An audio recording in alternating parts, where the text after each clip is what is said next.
صفحے کی آخری لائن سورۃ انعام کی آیت نمبر 127۔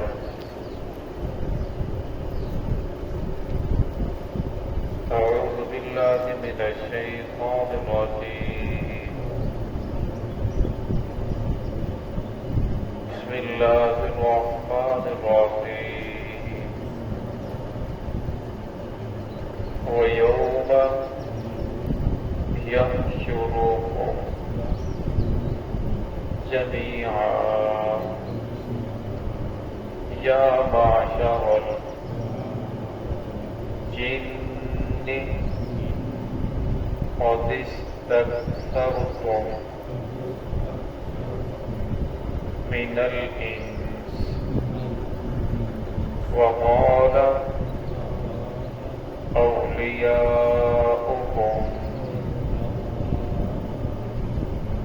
مِّنَ الْإِنسِ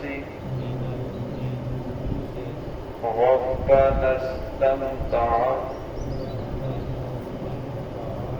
بَعْضُنَا بِبَعْضٍ وَبَلَغْنَا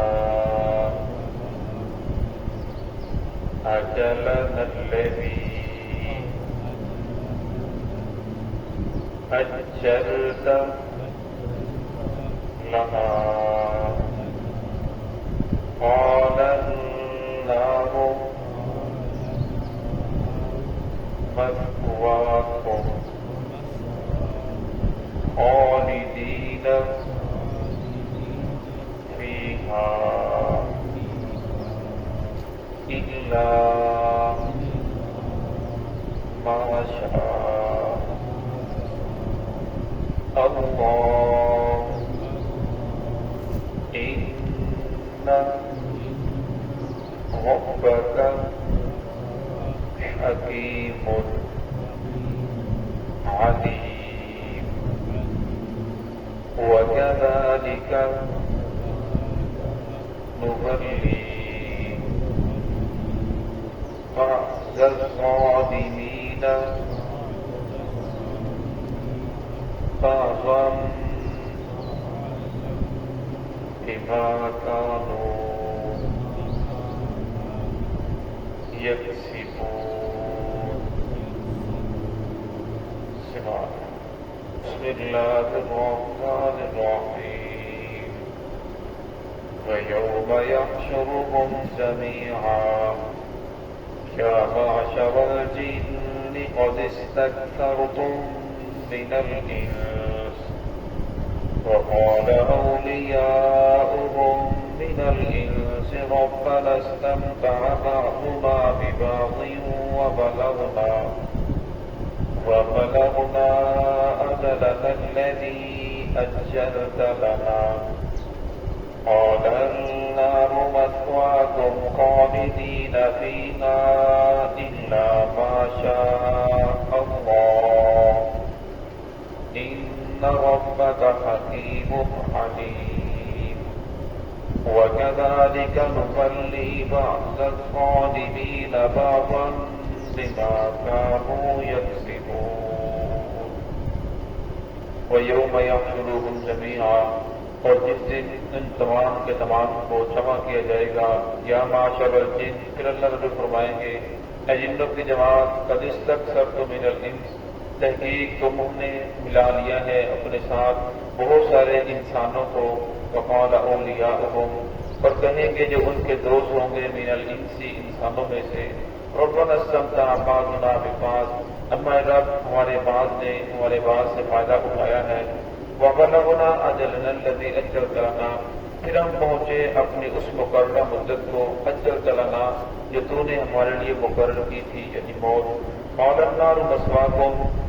اللہ رب فرمائیں گے تمہارا ٹھکانہ آگ ہے، خالدین،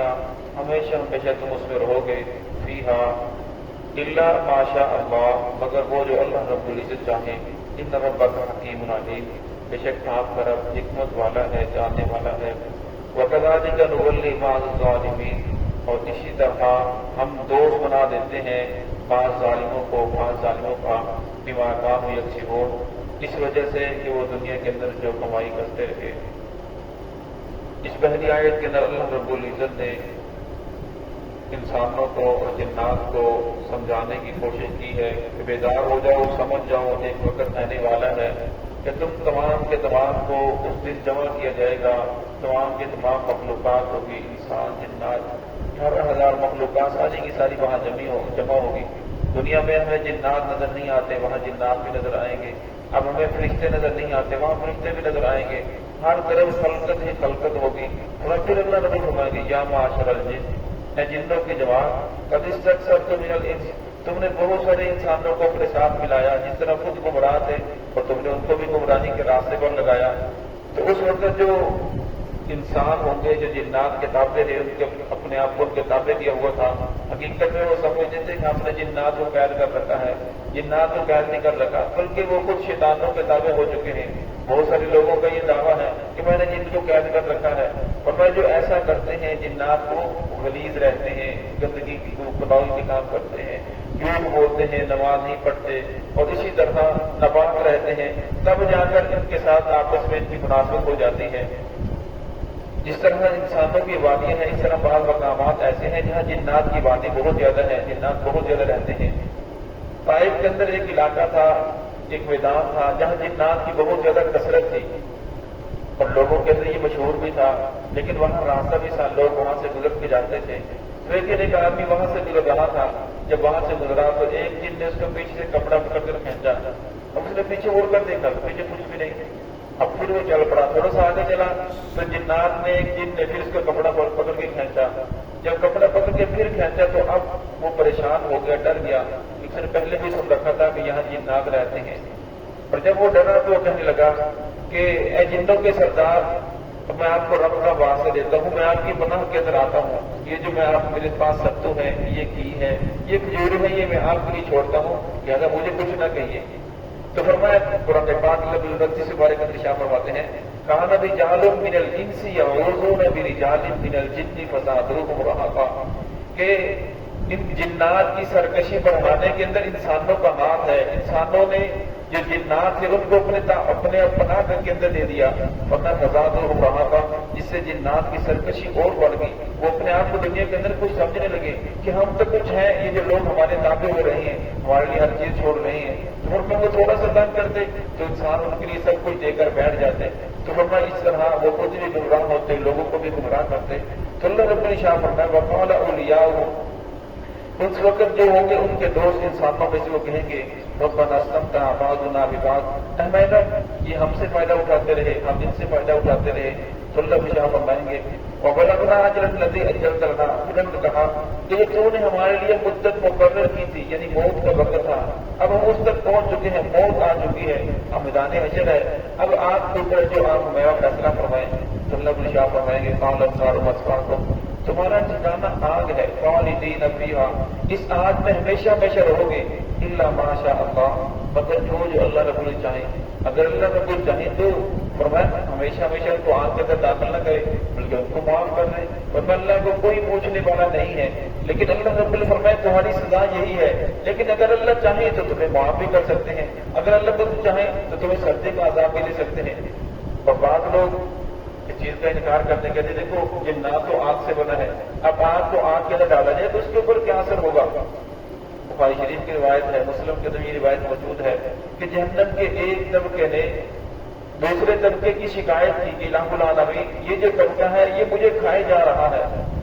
اس کی تپش کی وجہ سے۔ تو اللہ نے فرمایا کہ مجھے ایک سانس لینے کی اجازت ہے، ایک سانس لے لیا کر تاکہ گرمی وہاں نکل جائے تیری جو گرمائش ہوگی۔ اور اسی طرح جو سردی کا تھا طبقہ اس نے بھی طبقے نے بھی اللہ سے شکایت کی کہ یہ مجھے کھائے جا رہا ہے۔ تو بخاری شریف کی روایت ہے رسول اللہ نے فرمایا یہ جو گرمی پڑتی ہے یہ بھی فرمایا جہنم کی اس سانس لینے کی وجہ سے ہے، یہ جو سردی پڑتی ہے یہ بھی جہنم کی اس سانس لینے کی وجہ سے ہے۔ تو فرمایا اللہ رب العزت نے کہ انسانوں کو بھی آگ کے اندر پھینکا جائے گا، جنات کو بھی آگ کے اندر پھینکا جائے گا۔ کسی اللہ والے سے کہا کہ یہ تو بات سمجھ کے اندر نہیں آتی، قرآن کہتا ہے جنات کو آگ کے اندر پھینکا جائے گا۔ انہوں نے ایک مٹی کا ڈھیلا اٹھایا اور اس آدمی کو مارا، جب اس آدمی کو مارا وہ نکل آیا، پریشان ہوا، اس نے کہا کہ آپ نے مجھے کیوں مارا، یہ کیا کیا؟ دیکھا آپ مٹی سے بنے ہوئے ہیں، میں نے آپ کو مٹی کا ڈھیلا ہی مارا ہے، تو لہٰذا جس طرح مٹی کو مٹی لگنے سے تکلیف ہوتی ہے، اور اس طرح جنات کو بھی جب آگ کے اندر ڈالا جائے گا تھوڑا انہیں بھی تکلیف ہوگی۔ دنیا کی جو آگ ہے اور میں آخرت کی آگ اس کے مقابلے 69 گنا زیادہ سخت ہے۔ اللہ رب العزت کی ذات ہم سب کو اس سے محفوظ فرمائے۔ ان ربک حکیم علیم، اور میں آپ کا رب جو ہے حکمت والا ہے، جاننے والا ہے۔ وَكَذَلِكَ نُوَلِّي بَعْضَ الظَّالِمِينَ، اور میں اسی طرح ہم ساتھی بنا دیں گے، دوست بنا دیں گے بعض ظالموں کو بعض ظالموں کا دنیا کے اندر رہتے ہوئے۔ اور جس آدمی کا جس جیسا عقیدہ ہوگا، جس جیسا اس کا اعمال ہوگا، قیامت والے دن انہیں کے ساتھ اٹھایا جائے گا۔ اور میں قیامت دن گروہ در گروہ ہوں گے، ایسے گروہ نہیں ہوں گے کہ یہ کالوں کا گروہ ہے، یہ گوروں کا گروہ ہے، اور میں ایسے نہیں، نہ کسی کو کسی کے بیٹے کے نام سے پڑھا جائے گا کہ یہ فلاں کا بیٹا ہے، یہ دیکھا جائے گا کہ اس کا عقیدہ کس جیسا ہے، اس کا عقیدہ کس جیسا ہے، اس کے اعمال کس جیسے تھے۔ اور میں دنیا کے اندر انسان کے جیسے اعمال ہوں گے، اللہ رب العزت قیامت والے اس آدمی کو ویسے لوگوں کے ساتھ شامل کر دے گا۔ اور میں نافرمانی، یہ ظلم ہے، شرک ظلم ہے، یہ جتنے بھی گناہ ہیں یہ سارے ظلم ہے، ظلمات ہیں، اور میں اللہ رب العزت قیامت والے ان لوگوں کو ان کے ساتھ اٹھائیں گے۔